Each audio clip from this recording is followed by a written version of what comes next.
Samuel L. Jackson just testified in Diddy's trial. And let me tell you, it's a roller coaster. We're talking about shocking accusations, a possible conspiracy, Diddy, Steve Harvey, and Lori Harvey all mixed up in a crazy drama. Jackson's testimony is seriously unbelievable. Prepare for some jaw-dropping revelations. Forget everything you think you know. This is a story that'll leave you speechless. We've got all the tea, so stick around to find out what happened. It's going to be a crazy ride. A Hollywood soap opera with high stakes. Diddy's in court, facing some serious accusations, trafficking and racketeering, the whole shebang. The prosecution's really going for the jugular, calling a whopping 16 witnesses in just 2 weeks to paint a picture of Diddy as a bit of a, well, let's just say a not-so-nice guy. They're trying to show he used threats and strong-arm tactics to get what he wanted, all while keeping his music empire running smoothly. The star witness? Cassie Ventura, Diddy's ex, who claims she suffered for a whole decade. She spent 4 days on the stand, laying out her story. And let me tell you, it was intense. But she wasn't alone. 5 other people said they saw Diddy get aggressive with her, plus 2 of his employees who allegedly helped him out with his activities. 2 escorts who said Diddy paid them, and even 2 federal agents who did some digging around his place. It's like a who's who of the drama unfolding in that courtroom. One of the most dramatic moments came from Israel Flores, a hotel security guard. He described this crazy scene where he found Diddy and Cassie in a hotel elevator, and Flores said, "The best way I can describe it is like a devilish stare. He was just looking at me, and Cassie had a purple eye. Diddy even tried to bribe him with a wad of cash to keep quiet." Flores said, "He was pretty much telling me like, hey, take care of this, don't tell nobody." And get this, there was video evidence of the whole thing. The defense tried to say it was unfair to show the jury, but the judge wasn't having any of it. Then there's Daniel Phillip, a male escort, who also witnessed some unsettling events. He said Diddy threw a bottle at Cassie and then dragged her across the floor. Phillip testified, "I could hear Cassie yelling, 'I'm sorry, I'm sorry.' And then I could hear again what sounded like she was being slapped, or someone was being slapped around and slammed around the room. He was too scared to step in, saying, 'My thoughts were that this was someone with unlimited power.' Talk about a power imbalance." Cassie herself gave a powerful testimony, describing their relationship as a roller coaster of ups and downs. She said, "Every freak-off was directed by Sean. Like he knew specifically where he wanted everyone to be, the lighting and such." She recounted several incidents where Diddy allegedly got physical with her, including one where he supposedly attacked her in a hotel hallway. She said, "When I chose to leave, I grabbed what I could and I got out. And Sean followed me into the hallway before the elevators and grabbed me up, threw me on the ground, kicked me." Federal agent Yasmin Binda added fuel to the fire, describing the evidence found in Diddy's hotel room after his arrest. $9,000 in cash, some questionable substances, and items that seemed to suggest some interesting activities. It's like a scene straight out of a movie. Dawn Richard from the group Danity Kane also testified, saying she witnessed Diddy's aggressive behavior toward Cassie on multiple occasions. She described one incident where Diddy nearly hit Cassie with a skillet over breakfast. She said, "He came downstairs angry, and he proceeded to come over to her and took the skillet with the eggs in it and tried to hit her over the head with it." Cassie's former best friend, Carrie Morgan, also shared her story, describing an incident where Diddy allegedly dragged Cassie by the hair. She said, "I heard her screaming, and he was dragging her by the hair on the floor." So there you have it, a whirlwind of testimony, accusations, and drama. Diddy pleaded not guilty, claiming any rough patches in his relationship were due to jealousy and substance use, not coercion. But with more witnesses to come, including Diddy's former assistant and police officers, this trial is far from over. You know how there were those whispers about Samuel L. Jackson being all up in Diddy's trial? Well, guess what? He's nowhere to be found in the official court documents. Poof, like magic. Turns out those rumors were just a big old case of fake news. Looks like someone got their wires crossed, or maybe they were just trying to stir the pot. The trail of flights and calls. Flight records and phone logs have unveiled a riveting pattern of travels involving this dynamic trio of Sean Diddy Combs, Steve Harvey, and Lori Harvey. It's like unwrapping a mystery novel, with each new twist adding a fresh dose of intrigue to the unfolding plot. The drama kicked off on August 2019 with a sighting of Diddy, and then 22-year-old Lori Harvey sharing a meal in the charming locale of Nero, Italy. The rumors of a budding romance between them have been making the rounds, and their recent rendezvous only stoked the gossip mill. But the real jaw-dropper? The unexpected appearance of talk show maestro Steve Harvey and his better half Marjorie at the same dining table. Talk about a scene straight out of a family sitcom, blending surprise and curiosity. As the whispers continued to swirl, the trio's escapades took a more public turn, drawing the gaze of spectators and chatterboxes alike. Diddy and Lori's Italian escapade added another chapter to their enigmatic bond, leaving many pondering the depth of their connection. While Diddy's Italian sojourn with his offspring raised eyebrows, Lori's motives for the visit remained a puzzle. The air of mystery surrounding their interactions added a touch of glamour to the unfolding narrative, sparking speculation and fascination. The plot thickened further with reports of Diddy and Lori strutting through Soho in twinning outfits, igniting a social media storm and media frenzy. The palpable chemistry between them fueled talk of a budding affair, capturing the interest of fans and followers. Despite insistent claims from Diddy's camp that they were mere pals, the frequency of their encounters raised eyebrows and fueled conjecture. Lori's past dalliances with Trey Songz and Diddy's son Justin Combs brought an extra layer of complexity to the unfolding drama, weaving a web of connections and mystery. Amidst the whirlwind of hearsay and intrigue, a pivotal moment arrived with Diddy's trial to face serious charges. The courtroom spectacle unfolded as Diddy appeared before Judge Aaron Subramanian in Manhattan Federal Court, engaging in spirited banter with his legal squad. Tension hung thick in the air as the judge outlined procedural deadlines, setting the stage for a high-stakes legal showdown.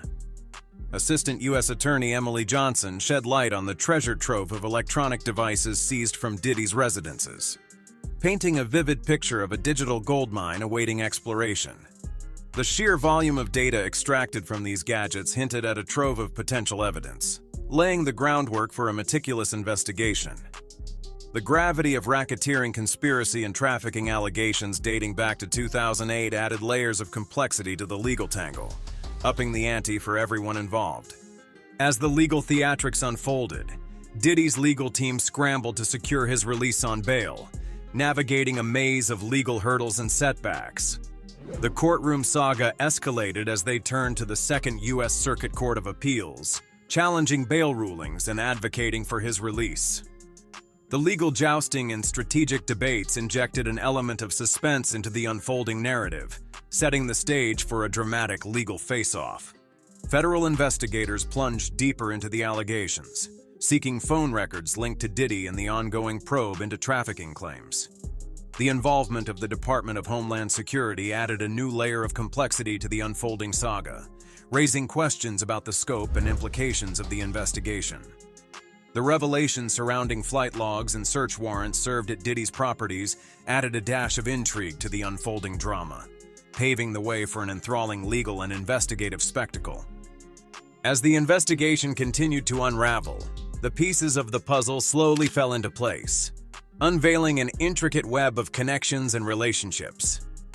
The saga surrounding Diddy, Steve Harvey, and Lori Harvey took on a life of its own, captivating audiences and onlookers with its twists and turns.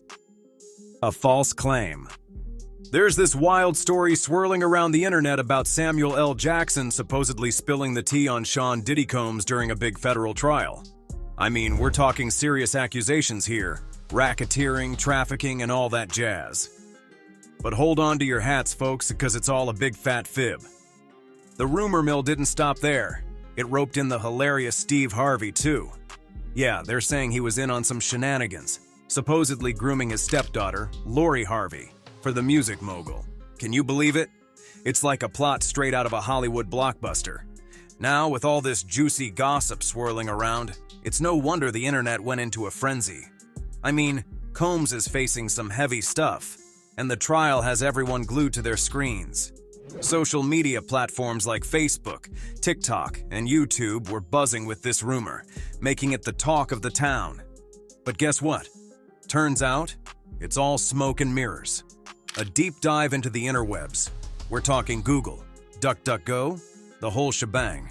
Turned up nothing to back up this tall tale. So the lesson here, folks, always fact check before you hit that share button. Now, let's talk about the source of this whole mess. A YouTube video that dropped on May 22, 2025. This video was a whole mishmash of reality and AI-generated content. They even had disclaimers flashing, warning viewers that this was all in good fun and not to be taken too seriously. I mean, it's like a virtual roller coaster ride of fiction and facts. Oh, and get this. An AI detection tool called Hive Moderation sniffed out the AI-generated audio in the video faster than you can say scandal. And even though they used real visuals of Jackson and Combs, the storyline was as made up as a fairy tale. The YouTube channel behind all this drama, What Is My Star Worth, has a track record of spinning these wild yarns about Combs, throwing in Usher and Prince for good measure. It's like a virtual soap opera over there. To add more fuel to the fire, they tried to pin the blame on a legit news outlet called Inner City Press, but guess what? They shut that down real quick. Inner City Press has been covering the Combs trial like a hawk, and they're not about to let some fake news slide without a fight. It's like a game of digital whodunit. In the world of legal wrangling, misinformation is like a boomerang. It comes back to bite you. As the Combs trial marches on, it's crucial to stick to the facts and trust in reliable sources for the real scoop. By staying sharp and sifting through the noise, we can all play a part in upholding truth and fairness in the legal system. So remember, folks, in a world of clickbait and chaos, the truth is your best ally. The ladder of exploitation. Rumor has it that Samuel Jackson had some serious tea to spill, with supposed evidence like emails, voice memos, an NDA, and this grooming ladder that was meant to blow the lid off Diddy and Steve Harvey's shady dealings with young black women. But hey, hold up. Turns out it's all a bunch of baloney. So let's zoom in on this grooming ladder, shall we? Now, when we talk about trafficking, we're diving into a massive industry worth billions, impacting millions of folks out there. The grim reality is that this kind of thing doesn't discriminate. It preys on vulnerable children and adults alike. Grooming? Ever heard of it? It's like the sneakiest tactic in the book used by traffickers to reel in their victims. Forget about those dramatic TV scenes of strangers snatching folks off the street. Grooming is a whole different ballgame. Picture this. It's like a subtle dance, moving through 6 stages to trap their prey. Step 1. Targeting. These predators scope out their victims, usually aiming for the vulnerable ones, often girls and women. It's like they sniff out weaknesses and pounce like a stealthy cat. And then comes the trust-building phase, where they cozy up with casual chats and friendly vibes to slide right into the victim's world. Next up is all about filling a need or being the hero in shining armor.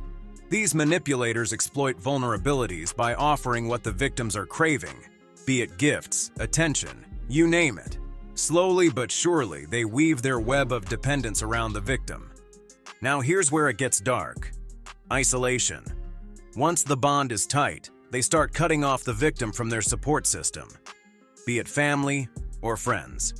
It's like the trafficker is the only lifeline left in the victim's world. A chilling thought, isn't it? Then comes the grim stage of abuse. They introduce all sorts of not-so-glamorous stuff like drugs, alcohol, and adult content into the mix. The aim? To tighten their grip on the victim, gaining more power over them. And finally, the power play begins, maintaining control. This is where things get ugly with threats, mind games, and even physical coercion to bend the victim to their will. It's like a twisted chess game where the trafficker holds all the cards.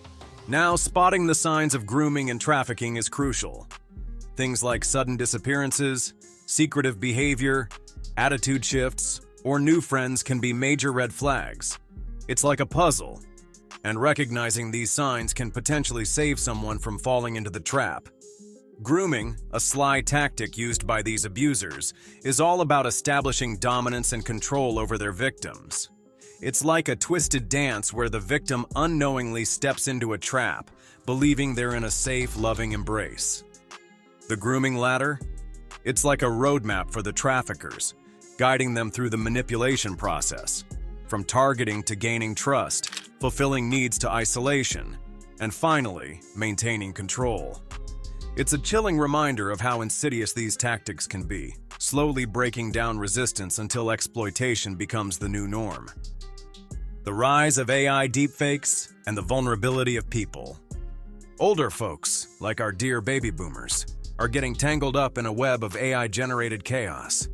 They're struggling to spot the real deal from the fakes, all thanks to those sneaky digital images causing a stir. These realistic yet utterly weird AI creations are popping up everywhere. That video claiming Samuel L. Jackson spilled the tea on Diddy in court? A lot of folks bought it, hook, line, and sinker. But here's the thing. AI is getting so good. Even our parents and grandparents are having trouble spotting the fakes. It's like a digital magic trick, and the older generation isn't always equipped to see through it. And let's be real. Just because Diddy's in a bit of a legal pickle doesn't give anyone a free pass to make up wild stories about him. These false narratives can stick with people for life, becoming their reality, and they might even pass it on as truth. It's like a game of digital telephone, and the message gets more distorted with each retelling. It's a serious issue, not just harmless gossip. Growing up in the digital age has thrown us a curveball or two. We've been warned about the dangers lurking online, from dodgy Instagram accounts to those chainmail forwards that never seem to end. It's like swimming in a sea of uncertainty, knowing that not everything you see is as it seems. But hey, we've learned to navigate this digital jungle, spotting the real McCoy amidst a sea of pretenders. It's like having a sixth sense for spotting those tricky doctored images floating around the web. Now let's talk about the great AI image debacle that's got everyone talking. These AI-generated photos are like a digital magic show, blurring the lines between fantasy and reality. They're so outlandishly real that even the savviest of social media users are left scratching their heads. It's like stepping into a digital art gallery with these AI wonders stealing the spotlight. But wait, the fun doesn't stop there. We've got AI videos in the mix too. Picture this. Ordinary scenes morphing into lifelike spectacles, blurring the boundaries of what's real and what's digitally altered. It's like a digital revolution, pushing the limits of what technology can do, while also raising a few eyebrows about where this dazzling tech might lead us. As technology strides forward, we're faced with a new challenge: the misuse of AI in the wrong hands. The line between fact and fiction blurs, leaving us all a bit uncertain about what's real and what's digitally crafted. It's like a digital roller coaster ride, where trust and authenticity take center stage. But fear not. With a dash of media literacy and critical thinking, we can navigate this digital maze with finesse. In a world where deepfake technology is on the rise, battling misinformation becomes a top priority. The struggle to differentiate between authentic and AI-generated content underscores the need for heightened awareness and education. Older adults, in particular, are at the forefront of this digital wave, grappling with the nuances of AI in a sea of digital noise. It's like a digital dance, where staying ahead of the curve means mastering the art of discerning fact from fiction. So, here's the deal. As the digital realm evolves, our ability to sift through the noise becomes more crucial than ever. By honing our lateral reading skills and fact-checking prowess, we can wade through the sea of information with confidence. Armed with knowledge and critical thinking, we can navigate the digital landscape with ease, steering clear of deceptive practices and misinformation. A call for truth and accountability. We all have those moments where we hear a story and think, "I can't believe they fell for that." Or, "If I were them, I'd have seen right through it." But unless you've been personally targeted by a trafficker, or been in a manipulative relationship, it's hard to truly understand how these things happen. It's not always a dramatic kidnapping. It's often a slow, insidious process called grooming. Think of traffickers as master manipulators, experts at finding people's weaknesses. They're like sharks circling the waters, looking for anyone who seems a little vulnerable. Someone lonely, someone with low self-esteem, someone who's just gone through a rough breakup. They're incredibly good at spotting those cracks in our armor. One report even suggested that social media makes it easier than ever for traffickers to find and groom their victims, using location-based apps to target vulnerable individuals across the country. It's chilling to think about. Once they've got their eye on someone, the real work begins: building trust. They'll engage in seemingly harmless conversations, pretending to be deeply interested in the victim's life, acting like the best listener ever. They'll mirror the victim's interests, making them feel seen and understood. It's all part of the act. Sometimes the trafficker is already close to the victim, maybe a family member who seems supportive, but is actually incredibly controlling. This makes gaining trust even easier. They collect information, little pieces of the victim's life, to use later for manipulation. Next, they start meeting the victim's needs. This could be anything from offering a place to stay to providing emotional support, making the victim feel like they've found someone who truly cares. By fulfilling these needs, the trafficker gains power. The power to provide and the unspoken threat to take it all away. It's a classic power dynamic, and it's incredibly effective. Then comes the isolation. The trafficker subtly pushes the victim away from friends and family, anyone who might offer a different perspective or challenge their influence. They might make casual comments about the victim's friends, making them seem less important, or they might simply make themselves indispensable, driving the victim to school or work, always being there to pick them up. This isolation makes it harder for the victim to reach out for help when things get really bad. The exploitation begins slowly, often with small requests that gradually become more and more compromising. The victim might be asked to do something they're uncomfortable with, maybe something that seems harmless at first, but slowly escalates. The trafficker might frame it as a way to make some quick money, or even as a way to achieve a shared goal, like getting out of a difficult situation. Over time, the victim is conditioned to believe that what they're doing is normal, even necessary. They might even feel like they owe the trafficker for everything they've done for them. Finally, maintaining control becomes the focus. This isn't always about physical force. It's often about emotional manipulation, threats, and continued isolation. The trafficker might threaten the victim or their loved ones, or they might use the victim's addiction against them. Sometimes, the illusion of love is enough to keep a person trapped. The goal is complete control, making the victim complicit in their own exploitation. This whole process, this grooming, is incredibly effective, and it's happening more than you might think. Experts estimate that over 1 million people in the US are living in modern slavery, according to the Global Slavery Index. That's a shocking number. 3.3 out of every 1,000 people. And it's not always what we picture when we think of human trafficking. It happens in seemingly normal places, sometimes even in legitimate businesses. It's crucial to understand the signs of grooming and manipulation, to create a culture of accountability and truth. Accountability is key. We need to hold ourselves and others responsible for our actions, making sure we fulfill our responsibilities in our relationships. When we fail to act, we contribute to a climate where manipulation and exploitation can flourish. We need to create safe spaces where people can speak up without fear of judgment. The truth is often uncomfortable, but it's essential. We tend to avoid unpleasant realities, preferring to live in denial. But acknowledging the truth, however difficult, is the first step towards healing and accountability. As someone once said, all truth passes through 3 stages. First, it is ridiculed. Second, it is violently opposed. Third, it is accepted as being self-evident. This is true for human trafficking, too. It's often met with disbelief, but we have a responsibility to face it head-on. The impact of grooming and trafficking is devastating. Victims suffer profound emotional and physical harm, often struggling to rebuild their lives long after escaping their situations. It's our collective duty to fight against these injustices and support survivors. Ultimately, embracing truth and accountability isn't just morally right, it's a societal necessity. Combating human trafficking requires a unified effort to educate, empower, and protect vulnerable individuals. By prioritizing truth and accountability, we can dismantle the systems that allow this exploitation to thrive. Let us know your thoughts in the comments below. What did you think about this video?